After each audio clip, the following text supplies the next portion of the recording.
Ada cupang nggak, Bang?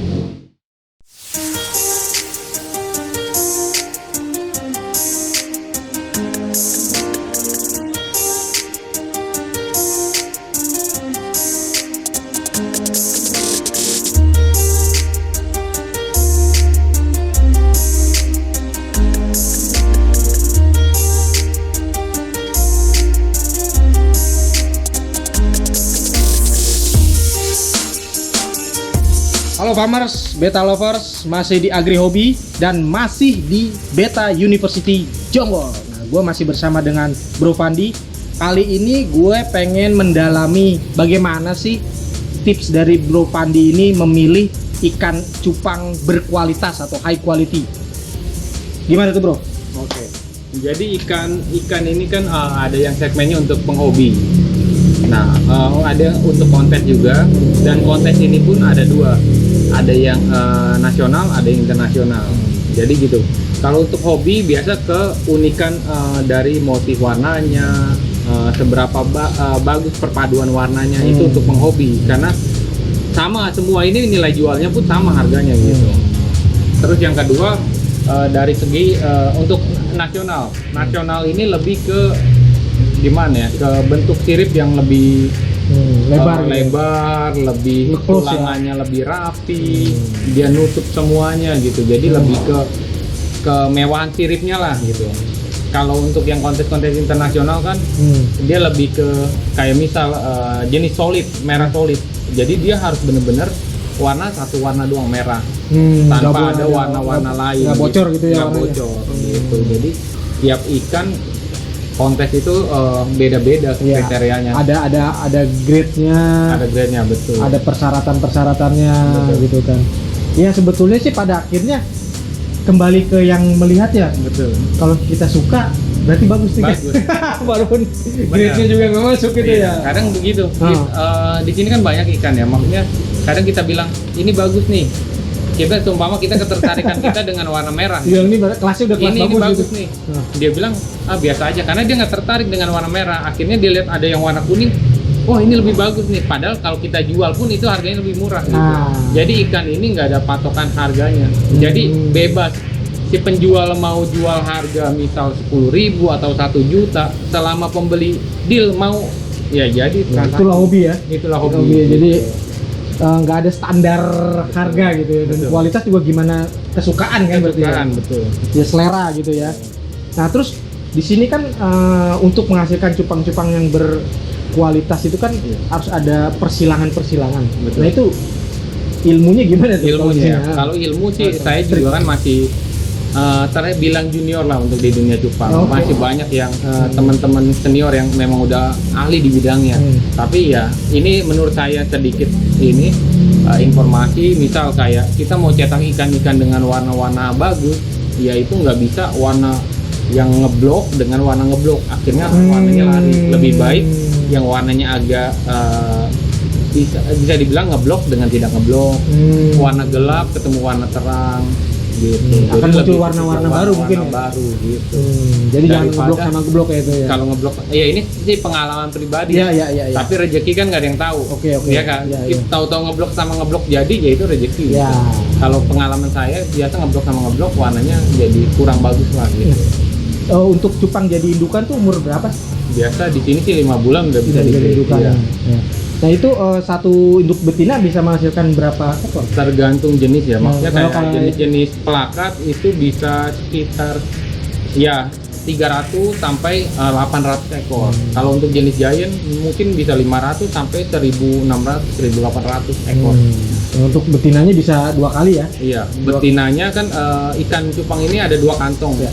Untuk betinanya kantong kiri, kantong kanan. Biasa sih kantong telur ya? Kantong telurnya. Jadi kantong kanan dipakai udah ngebreed untuk breed pertama 2 minggu atau 1 bulan kemudian breed lagi yang kedua.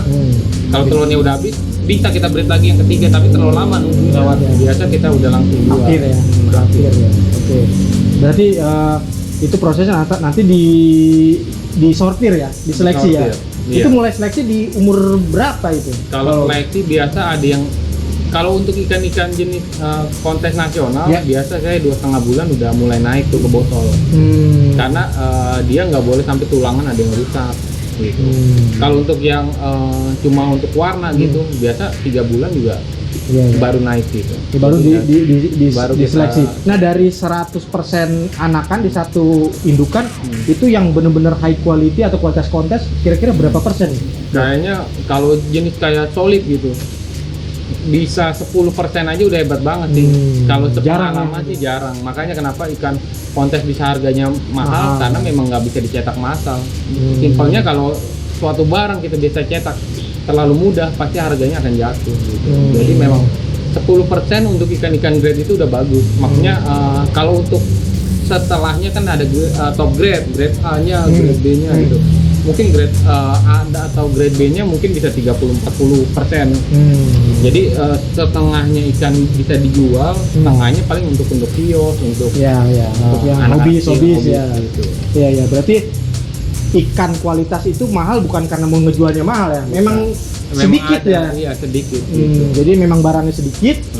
Karena ada kriterianya itu yang saya bilang, kayak misal marble, jenis marble itu kan ada beberapa warna di badan gitu. Jadi antara sirip atas, ekor, sirip bawah, dan semua siripnya gitu.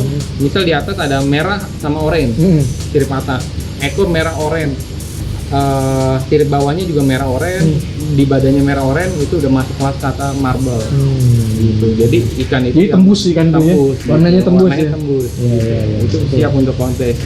Jadi dan yang ikan yang model kayak gitu tuh jarang kan? Jarang, nggak bisa Jadi- dimasalin. Belum tentu dalam satu breed itu keluar ya. Iya, Makanya dia harganya lumayan lah. lumayan ya. Lumayan. Gitu. Nah terus kan apa namanya di dalam warna itu kan bisa ada mutasi ya Iya. katanya. Itu gimana sih prosesnya atau berapa lama atau gimana? Iya, tergantung indukannya. Kalau Oke. ikan yang memang kita sering inbreed itu mutasi kecil juga udah mutasi. Tapi kan ada inbreed resiko yang sesama, iya, sesama lain gitu Lain ya, ya, oke. sedarah gitu. Tapi ada resiko di mana ikan akan cacat gitu. Hmm. Karena begitupun kayak manusia pun kawin sedarah pun ada kemungkinan itu. Sama di makhluk hidup juga sama. Khususnya cupang. Jadi Iya. kalau kita makin kawinin sedarah terus itu akan mengganggu lah ininya. Nanti Tapi jadi untuk kurang mencari kualitas. kualitas perlu ada inbreed atau tetap ada persilangan di beda Tetap induk? kita harus cari indukan dari luar gitu. Kalau memang jaga kualitas itu jangan takut untuk breeder-breeder beli indukan gitu. Banyak orang ya udahlah ikan sendiri tapi dia akhirnya kualitasnya akan Turun karena inbreed tadi ya, Karena indukan inbreed sendiri itu. ya. Nah terus ini kan cupang ini kan istilahnya ikan lama banget ya, dan nanti kita udah tahu, dan penggemarnya di Indonesia luar biasa, mulai dari anak kecil sampai orang dewasa sekarang. Dan Indonesia termasuk negara produsen cupang salah satu yang terbesar kan? Betul, ya. Tapi kan ada juga yang lebih besar Ada, dari Thailand. ya. Sebetulnya dari sisi kualitas menurut Bro Fandi gimana tuh kalau cupang Indonesia dengan cupang katakanlah Thailand yang sekarang lebih terkenal itu seperti apa? Kalau menurut gua ya cupang Indonesia itu lebih bagus. Oh gitu ya? Cupang. Kenapa? Karena memang ikan-ikan Indonesia ini paling sering naik kontes. Gitu. Yang levelnya nasional apa internasional? Internasional. Oh gitu ya. Karena- Dan juara juga ya. Dan juara juga gitu. Jadi gini, kontes internasional ini kan selalu mendatangkan ikan-ikan dari luar juga. Misal ikan kontes di Indonesia, kan tetap ada ikan-ikan Ya. dari luar. Ya. Iya, beberapa ikan memang ada dirajain oleh orang Thailand atau Singapura atau apa, tapi kebanyakan tetap ikan-ikan dari Indonesia. Karena Asalnya. karena Indonesia ini punya dua kontes itu, nasional internasional. Nasional lebih ke sirip, internasional lebih ke Warna. gitu. Jadi dengan para breeder-breeder senior ini, mereka minta mengembangkan ikan ini jadi dengan warna bagus dan dengan sirip yang berbeda dengan ikan-ikan dari luar gitu. Itulah kenapa banyak teman-teman di Facebook, Instagram atau penghobi-penghobi luar nyari ya seller Indonesia only gitu. Jadi hanya seller Indonesia yang dia cari gitu. Artinya secara kualitas cupang-cupang dari produksi breeder Indonesia itu diakui ya. Diakui benar. Karena tadi standar yang kita breed Iya. juga sedikit lebih baik dari yang di Betul, luar. karena gitu. kita ada dua kontes ini, itu yang menguntungkan kita. Jadi para senior yang memang udah berbisnis di cupang ini puluhan tahun, dia coba kembangin warna ini dengan pom yang lebar seperti ikan-ikan kontes nasional. Itu yang bikin kita breeder-breeder ini selalu ngembangin ke arah situ. Ya, perpaduan Sedangkan tadi ya. Iya, sedangkan di luar nggak ada. Hanya fokus di warna. Fokus ke warna gitu. Oke. Nah sekarang kan tadi yang di cupang yang dipelihara di sini kan banyak tuh, ada Half Moon, ada yang lain plakat, dan yang lagi ngetren itu sekarang yang naik daun lah, itu apa sih? Iya. Kayaknya Black Series memang lagi ngetren gitu. Karena kontes pun baru ada kelasnya untuk Black Series gitu. Jadi yang warna dagingnya hitam ini memang lagi mau ada dibuat kelas baru gitu. Artinya karena mungkin baru gitu ya, jadi orang masih penasaran terus hasil persilangannya seperti apa gitu kan. Nah, itu lagi ngetren yang model Black Series ya. Disebutnya Black Series karena ngeblok banyak jenisnya. Karena kalau kita sebut Avatar, ada yang bilang Karimaya, ada yang bilang Gordon. Tapi kalau Black Series kan udah mencakup semuanya, samurai segala macam gitu. Nah terus juga ada pertanyaan nih dari para yang suka sekarang kan yang dirame juga aquascape tuh. Iya. Iya kan. Bisa nggak sih ini cupang ditaruh secara koloni atau bersamaan di aquascape, karena kan juga warnanya bagus. Tapi kan setahu gua kan cupang itu kan dari dulu ya namanya cupang itu kok cupang adu gitu kan. Karena dia kan selalu bisa ngedok dan selalu agresif gitu kan. Tapi kalau disatukan dan dilihat keindahannya bagaimana tuh menurut lo tadi? Kalau gini, teman-teman sih di sebagian yang suka koloni ini sih teman-teman dari luar ya, misal dari UK, US gitu. Mereka kumpulin untuk jadi satu aquascape ini jenis-jenis betina. Oh, spesifik jadi betina ya? Yang tidak terlalu agresif ya. Betul. Jadi dia paling berantem sebentar, setelah itu udah. Tapi kalau untuk dimasukkan dengan jantan berapa ekor itu sayang, akhirnya rusak ya, karena memang beradu dia ya kalau dia itu agresif. Dia akan nyari teritorial mereka gitu, jadi ada yang lewat itu pasti akan berantem gitu. Jadi kalaupun jadi sarannya untuk yang aquascape pilih yang betina aja. Kalau dari sekarang juga kan yang artinya kualitas betina cupang juga kan sekarang juga bagus-bagus ya. Iya. Yang betina pun nggak kalah warnanya, hanya beda perform siripnya aja. Untuk warna sih nggak kalah. Nggak kalah, ada yang warna strong-strongnya juga keluar ya. Ada. Gitu. Ya artinya nggak perlu yang jantan aja yang Oke. Nah terus bro, untuk standar ukuran sama umur ikan-ikan yang diproduksi atau yang layak kita pelihara gitu, paling enak tuh minimal ukuran berapa sih yang layak kita hobiis pelihara nih misalnya gitu. Kan kalau kemudahan atau kekecilan kan keindahannya nggak bisa kelihatan tuh. Menurut Bro Pandi gimana? Biasa sih tergantung orangnya lagi. Ada yang suka ikan, dia mau lihat dari kecil proses mutasinya, progresnya. Iya. Itu biasa bagusnya umur mulai atau ukuran berapa? Iya, sebenarnya usia 2,5 bulan udah bisa gitu. Ukuran 3 sentian? Sebenarnya 2,5 bulan itu paling baru 3 senti atau 3 senti kurang dikit gitu. Tapi untuk idealnya untuk konteks tuh biasa yang ukuran reguler itu ada dua kan, yang di ukuran 3,25 dan 3,75. 3,75 untuk senior itu plakat itu senior, yang juniornya di 3,25. Tapi kalau untuk giant, untuk kelas juniornya di 5,25 atau bisa dibilang 5,3, untuk seniornya di 6,25. Itu size badannya ya. Itu tanpa sirip. Tanpa sirip ya. Ya artinya kalau hobis yang di rumahan nih pengen mulai bisa dari yang umur 2,5 bulan ya. Betul. Nah terus baru kelihatan tuh mutasinya mulai dari ada yang nggak sabaran pengennya langsung yang bagus. Udah jadi. Itu ikan udah jadi biasa umur 5 bulan ya. Itu warnanya udah full biasanya. 5 sampai 6 bulan itu ikan udah kelihatan kualitasnya seperti apa gitu. Jadi milihnya juga lebih mudah ya. Lebih mudah gitu. Iya. Nah terus kan banyak yang belum tahu nih, apalagi yang hobis yang baru mau melihara cupang, walaupun cupang itu ikan lama yang dipelihara. Cuman pengen tahu sih sebetulnya merawatnya susah nggak sih, dan faktor apa aja sih yang perlu diperhatikan gitu kan. Sebetulnya kan cupang juga termasuk yang sederhana ya perawatannya. Itu menurut Bro Pandi gimana? Kalau cupang dibilang mudah, rawatnya nggak juga, karena banyak yang ikan yang ngerawat mati. Tapi dibilang sulit nggak juga, karena dia nggak pakai oksigen pun hidup. Nah, gitu, ya kan. Jadi dibilang mudah enggak, susah enggak, tapi lebih ke air sih kuncinya. Kuncinya di kualitas air ya. Kualitas air di 6,5 sampai pH-nya 7 ya, pH 6,5 sampai 7,2 lah. Itu bagusnya di sana, karena kisaran itu kalau ya. terlalu tinggi atau terlalu rendah ikan kurang nafsu makannya kurang gitu. Jadi lebih ke air. Kurang Jadi agresif juga kurang agresif, gitu. benar. Jadi kita kuncinya di air. Ikan telat makan nggak masalah, tapi kalau telat ganti air dia akan bermasalah. Nah itu ganti air baiknya Idealnya 3 hari sekali. 3 Paling kali nggak full atau kalau setengah? full bisa lebih bagus, tapi kalau memang di solitaire atau aquascape gitu, paling kan biasa turunin sampai 30%. Ya, kurang lebih sampai itu ya. gitu. Iya ya artinya itu. Terus untuk pakan yang baik menjaga bentuk tubuh sama warnanya itu Iya. anjurannya apa aja tuh? Kalau anjuran saya sih kutu air tetap paling bagus. Maksudnya Moina ini memang tetap jadi pakan favorit untuk ngejaga foam dia tetap bagus, terus warna juga tetap cerah.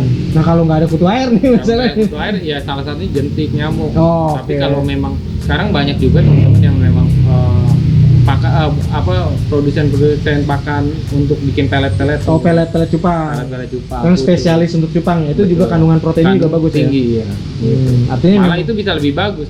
Karena kan namanya bikin pelet itu dia pasti akan ada ini dulu untuk warnanya, untuk warnanya, untuk pertumbuhan. pertumbuhannya. Pasti dia akan teliti. Ya artinya paling gampang sekarang ya pakai pelet cupang ya, Pakai spesialis pelet ya. cupang. Sekarang udah mulai mulai banyak gitu kan.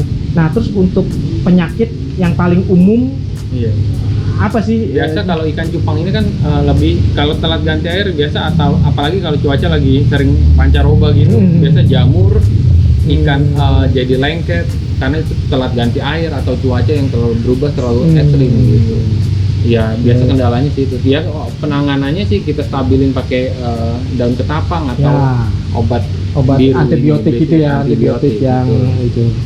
Nah bro, gue pengen tahu nih di Beta University ini cupang paling tua berapa lama dipelihara, terus cupang yang paling gede ukurannya paling berapa besar, sama yang paling mahal. Oke. Itu berapa lu jual di sini? Ya. Oke. Oke, kalau paling mahal gue pernah jual sepasang 10 juta. Sepasang. Kemana tuh jualnya? Sepasang itu ke Jerman, Ekspor ya. ekspor keluar. Itu hobiis ya. Hobi benar. Bukan buat dijual lagi kan? Bukan buat dijual lagi. Mungkin dia pengen coba ternak di sana. Oh, oke. 10 juta sepasang. 10 Jenis? juta sepasang. Jenis Giant Nemo Cooper. Gitu. Untuk kalau paling besar saya pernah Giant 8 cm ukuran badannya.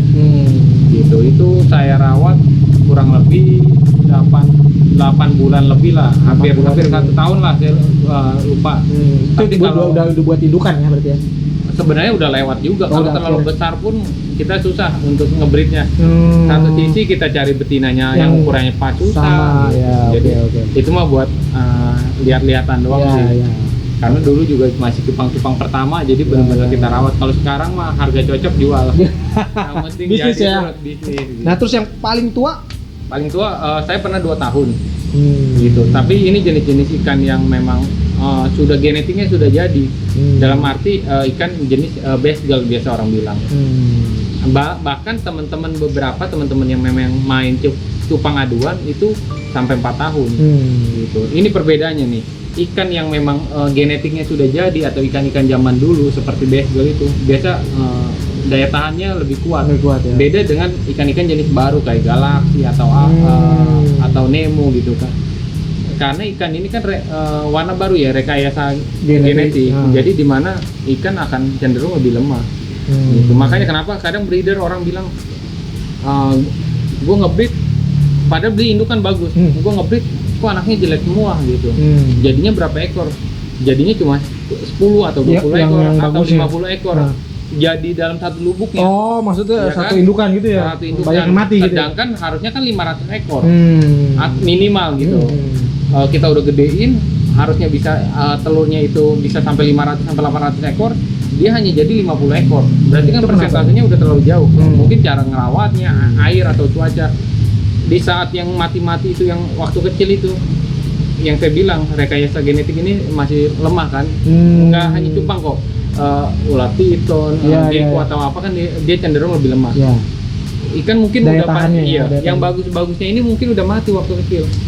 Jadi sisa 50 ekor dan dia berharap itu bagus kayaknya agak sulit karena cenderung ikan-ikan yang bertahan yang 50 ekor ini ikan-ikan zaman dulu. Kasarnya genetik yang memang dia bawa dari nenek moyang. Karena ini udah perpaduan, persilangan. Jadi daya tahannya juga lebih rentan ya. Lebih rentan. Di Jadi yang umur-umur muda. bagus-bagusnya mungkin udah mati. Gimana caranya biar yang bagusnya itu kalau pengen lihat kita berhasil atau enggak dalam ngebreed ini gitu. Tapi kalau tadi faktor kualitas air terutama ya, Iya. pakan dan segala macamnya kita jaga, bisa tahunan juga ya Bisa umurnya gitu ya. bisa 2 tahun. Saya sih pernah 2 tahun, tapi teman-teman yang lain pernah sampai 4 tahun. Besar banget tuh ya. Iya. Hitungan kalau cupang udah tua itu kan ya, udah tua banget ya itu. ya. Oke Bro Fandi, makasih banyak nih waktunya. Oke. Sudah berkunjung di Beta University. Banyak ilmunya gue dapat nih soal percupangan nasional dan internasional. Ntar kapan-kapan gue mampir lagi ya. Iya. Thank you bro. Thank you. Ya.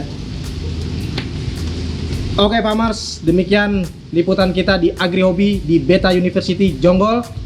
Sampai ketemu di Agri Hobby lainnya. Jangan lupa like dan subscribe AgriStream TV. Just click and watch.